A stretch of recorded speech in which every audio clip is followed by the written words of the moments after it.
Tussen zo'n jaar wacht kreeg ik bericht van de schoolmeester dat we die in weteroverlast wat je weer. Toen is een hoofdleiding is barsten. En het is in het gymnastieklokaal en de meerdere lokalen plus de ruimtes eromheen. En die stond, nou moet je maar rekenen, 4 of 5 centimeter wetter bevleden. Het kwam tot aan de enkels. En het was niet één plekje, ja, het was het hele gebied. Ja, dan denk je van misschien is er een lekkage in een dak.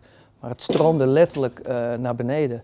Dus dan is het maar één ding, dan is het een waterleiding. En dat bleek ook de hoofdwaterleiding te zijn geweest.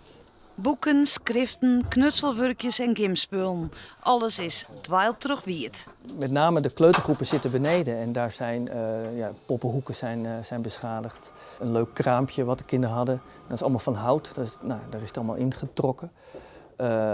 Met name waar het water, waar de leiding zat, waar het naar beneden is gekomen, de deur, daar hingen ook allemaal werkjes op. De kinderen hadden al hun gymspullen daar liggen, dat is allemaal kleddernat geworden. En met name ook de muren, die zijn helemaal doordrenkt van water. En net alleen nog dat, maar ik de vlier en installaties. Een soort gwot had wetterskeer. Beheerder Katrines Huisma denkt dat je nog aardig wat achterwij komen zil. Als je dan als je inkomt en denkt, verdorie, dit is zo mooi naai. We hadden als Savan en op samen is dat zijn, ja, ik denk als zo'n leiding, dat zou uitbarsten en dan denk ik, na 5 jaar, een nieuw gebouw. Dan denk ik, ja jongens, hoe lezen we de constructies erin? En dan denk ik, oei, wat moet er nou? Ja, misschien moet er wel volle meer nice jongen. Is het ooit wel goed iemand zet?